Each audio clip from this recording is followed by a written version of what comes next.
Welcome into ATL Day Ones with Jarvis and Tenitra. Coming up on today's show, and with the 8th overall pick, the Atlanta Falcons select Will Levis. And speaking of 8, the Hawks are back in the 8th seed for the play-in. They're trying to run it back, but is that a good thing?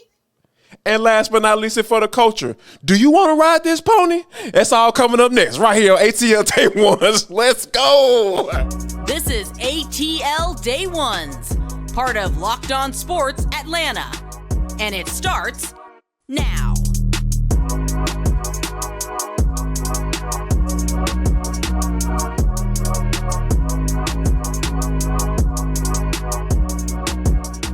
I want to start off by saying thank you for making ATL Day Ones your first listen of the day. Remember, we are free and available wherever you download your podcast. And wherever you download your podcast, make sure that you leave us a 5-star review. We really appreciate that from you in advance. Today's episode of ATL Day Ones is brought to you by FanDuel Sportsbook.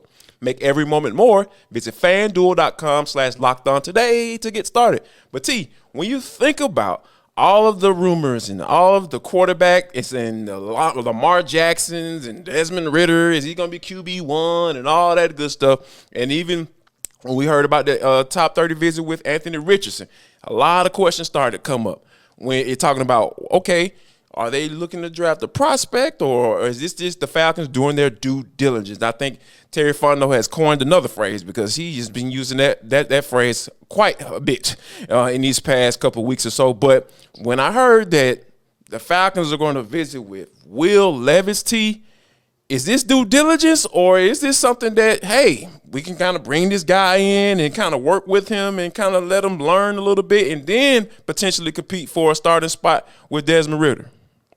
That's a great question, Jarvis, because you really have to ask those questions. But I think it goes back to the basics of what you just said about where Terry Fontenot and Arthur Smith are in this entire process. And it's a due diligence. They're doing it. And we've said that they are playing chess and not checkers. So this is perfectly okay, because if you look at it from a free agency perspective, right, they did their due diligence for Lamar Jackson, right? At least thought about it. They at least visited, had a conversation, right? Exactly. And that's all we said we wanted to hear. And that was perfectly okay with us. That's where it started. And maybe that's where it stopped. That's fine.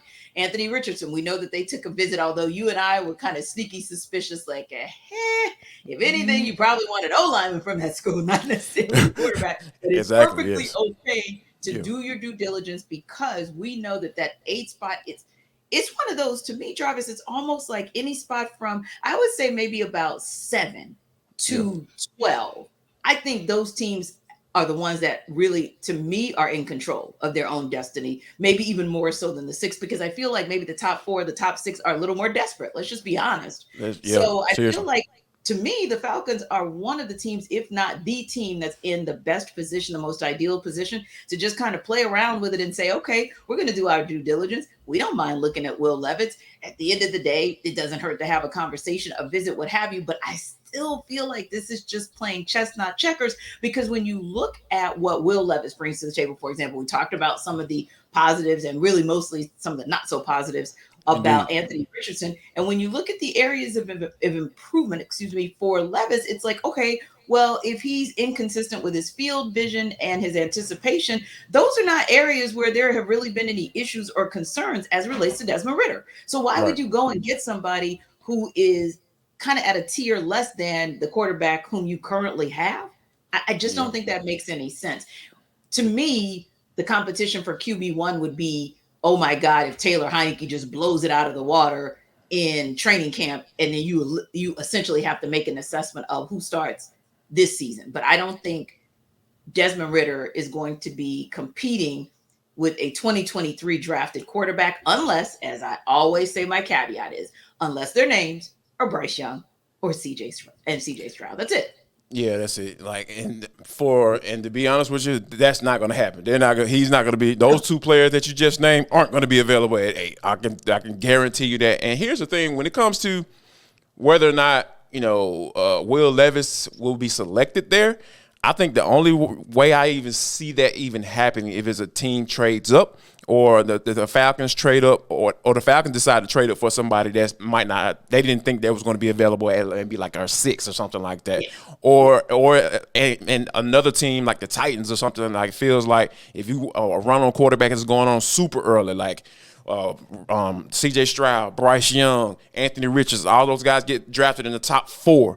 And that could happen, and teams start to get desperate, and they're like, okay, well, we know Arizona's not going to go with this guy, and we knew Oakland, but Las Vegas isn't going to go with, or Seattle isn't going to go with a quarterback or Will Levis, and they start to see Will Levis start to fall a little bit, and they're like, you know what? Let me go ahead and go get our guy. Let's call Terry. Let's call Flower Branch and see what's going on. That's the only way I see that actually happening, and him going in that spot because – yeah, I mean, I understand due diligence, but this one right here, like, I don't see teams falling for that one. But I do see a scenario where, hey, you do your due diligence, you have the conversations, and have them come in to let teams know, like, hey, there's a possibility this might be the only quarterback left, and when we pick, so you better jump your butt up here and come get it. And I think that I'm perfectly fine with the Falcons kind of handling that. But what I'm not fine with, T, is the fact that the Braves got the opener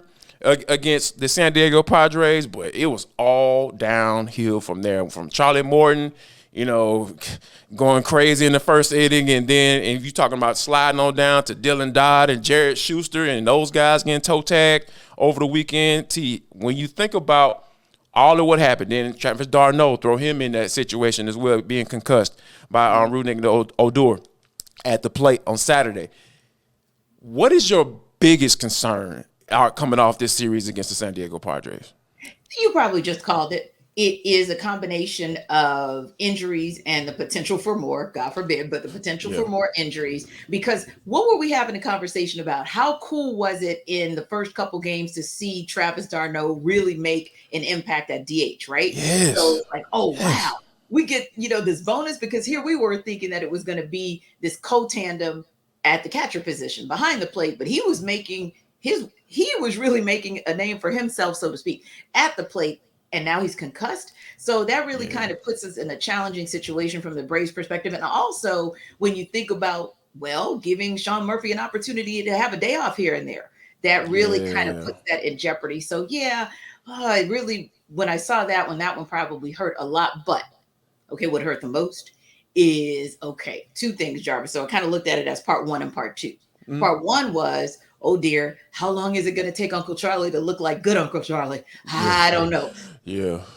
That was the thing, because we had that conversation during spring training as well, where it was like, okay, he looks like he's starting to round into form, but we're not quite sure. And now we're back to square one, feeling like, okay, how long is it going to take before we see him get to where he needs to be? And I think the other piece is, as you mentioned, with Jared Schuster and Dylan Dodd, are those just rookie jitters, if you will? Because, hey, you're pitching for the first time in the majors, and that really kind of, shook you up. Or is it something to where they're not kind of ready for prime time? And how many games, if it's the latter, how many games is it going to take for them to be, say, what you saw in a Spencer Strider, for example, last season? I think that for me is kind of where the concern lies. Like I said, part A of the pitching rotation, which is, oh dear, how long is it going to take Charlie Morton to get where we need him to be? And then part 2 would be from a rookie perspective, how long is it going to take us to see what we need to see from the rookies? And not across the entire class, don't get me wrong. I'm, adjusting it all, because we did see some good things, right? Like you said, unfortunately. And Dylan Dodd's first start, he was solid. Yeah, he was rock solid. Yeah. And Dylan Dodd, I was just about to say, and going back to Dylan Dodd's first start, it was good. I mean, he looked like what we needed him to look like as a rookie, right? So I think that's why I would say, is it a situation with Schuster and with Dodd where you're looking at just some jitters, first couple game jitters, and maybe they'll shake that off and the Braves will be good to go? And does that give us enough time to get to the point in place where a Kyle Wright, as an example, comes off that IL just in time to kind of shore things up? Yeah, and he's scheduled to start tomorrow against his Cincinnati Reds, Kyle Wright, that is. So that is a good sign as far as his pitching staff. Yeah. We hope, hopefully, yes, prayerfully. Yeah. And that's why I try to put a little caveat on it. Got to put a caveat on that. Understanding that kind of whether or not he actually gets that start now, tomorrow, or a little bit later, might kind of dictate how much window Brian Snitker has to be able to bring Schuster more so maybe than Dodd, bring him along.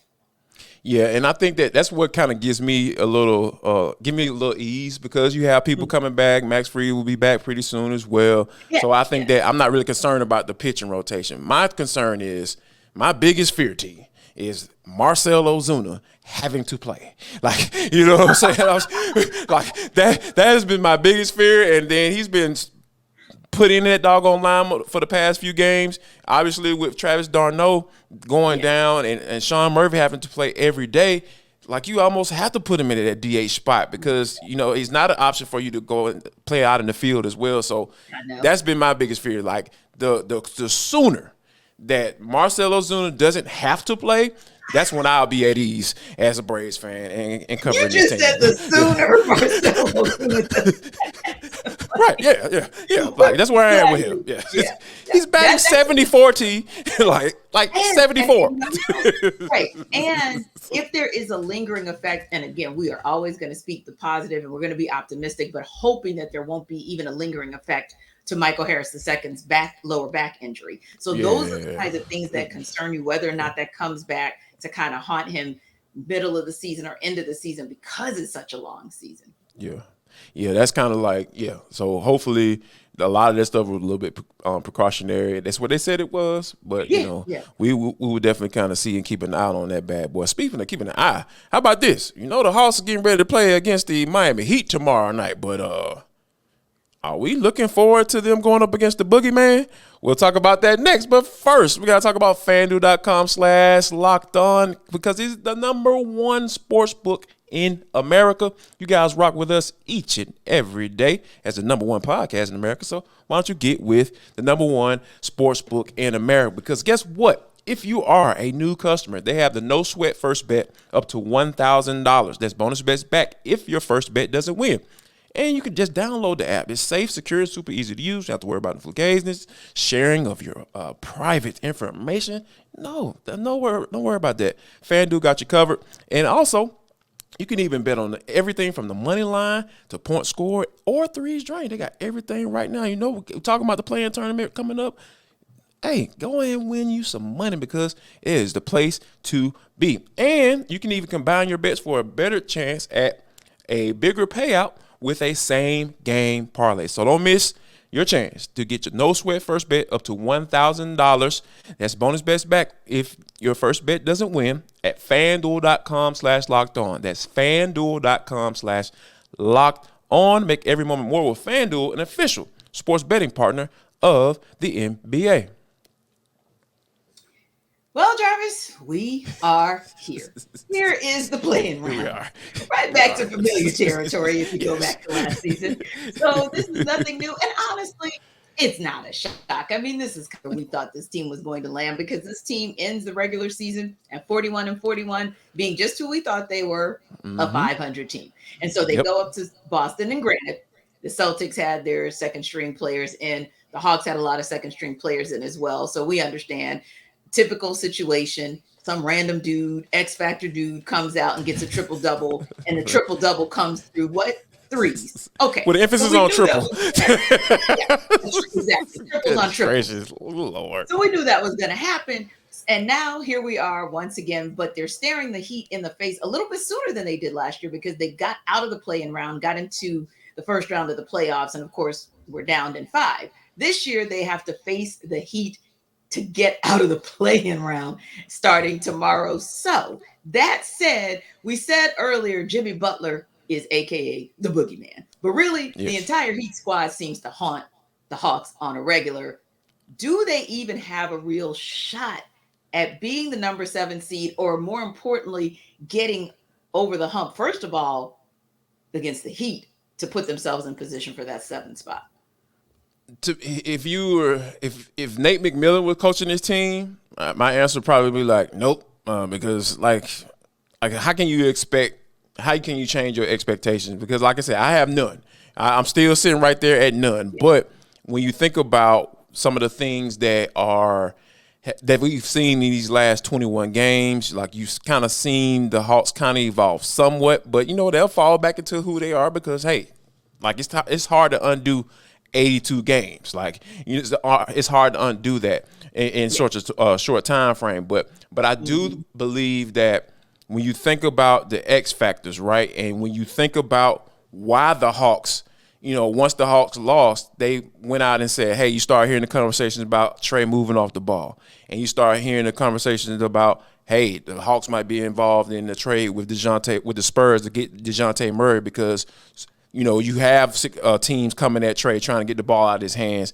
I want to see what that looks like against this team. And I think it's great that they're going up against the Miami Heat because when you have a situation where you went out to kind of combat exactly what they bring to the table. And when you get embarrassed like you did last year and when the team just looked lost when Trae had to get rid of the basketball, I think this year – with Dejounte playing a little bit off ball, and a lot of times they start the game with Dejounte bringing the ball up the floor. So I'm really interested to see how the Miami Heat handle that, and then once they respond, I want to see how the Hawks handle that going forward, and that's going to be on Quin Snyder. Yeah, and I think that's such a great point. On paper, it still looks like they're the boogeyman because anytime Hawks fans hear the word Heat, they get triggered. They get triggered because they know what the issues. Yeah, they know what the issues were. But the reality is, if you dig into the numbers, especially the numbers after Quin Snyder took over, it just looks different. It just looks different. So when you look at the fact that in the last, there were two games, right? It was the fourth and then the sixth. So they played back-to-backs against the Heat. And in the first game, the Heat only won by 8. And when I say only, that's because when you think about the first game where the Heat won, that was a blowout. So the second game, of course, the Hawks won, but that third game and that fourth game, Heat only won by 8, and then they only won by 2. A big part of that is not just, like you said, because Trae and Dejounte were starting to figure out how to play together as far as, hey, Trae, if you see the trap coming, you got somebody that can, you can toss the ball to, and he can then orchestrate and facilitate the offense. But also, one of the things Quin Snyder is known about and was known for, and what we're seeing across the entire 9-man rotation is rebounding, crashing the boards on offense so that you have the opportunity for second chance points, which if you get the board and you have an opportunity to score again, and I'm not trying to be basic, but sometimes it's basic basketball IQ that gets you to the next level of play.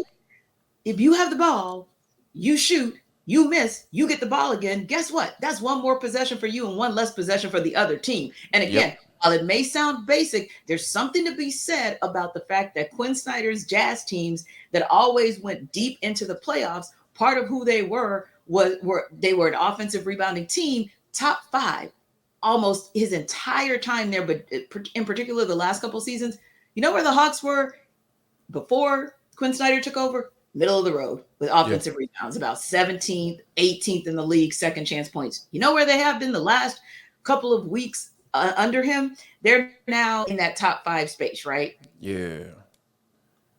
That's crazy. Second, in fact, let me actually update that.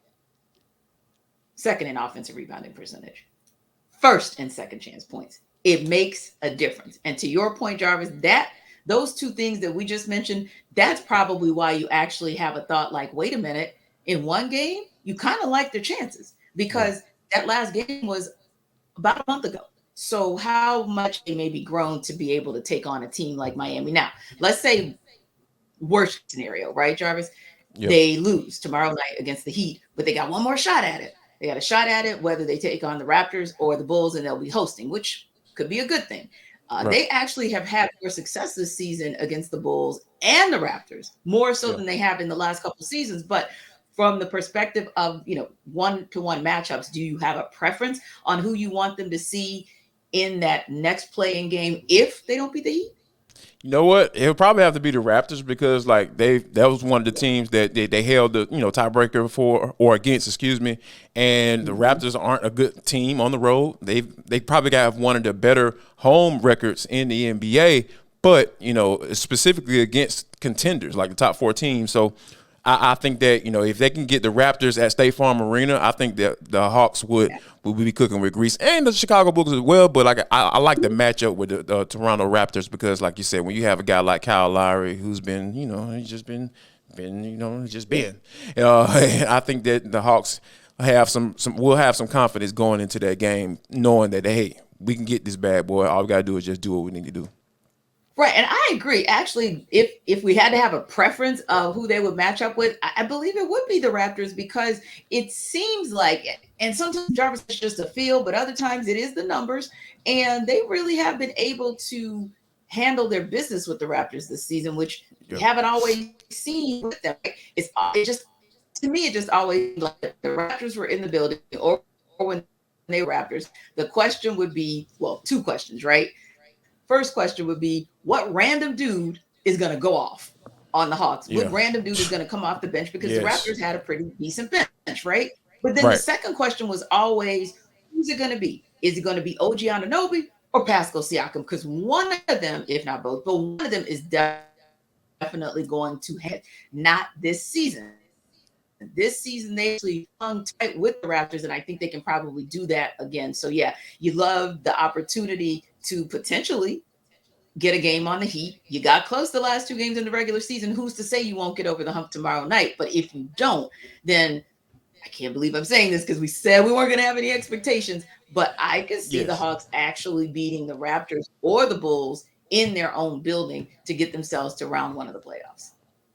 Yeah, and I think that, and that's fine. It's okay that you can build back up your expectation, T. But I'm not gonna go there. I'm gonna keep this show balanced. You know what I mean? Like I don't have any expectations. That's what it is. What it is. I know I just laid out something that could possibly build it, but like I'm done. Right. Like I am so done. Like I want to see some good basketball. Hopefully, if I don't, I'm not gonna be upset. So hey, that's how the Hawks have trained my brain this year. So yeah, I'm looking forward to it. Don't get me wrong, but as far as expectations go, meh.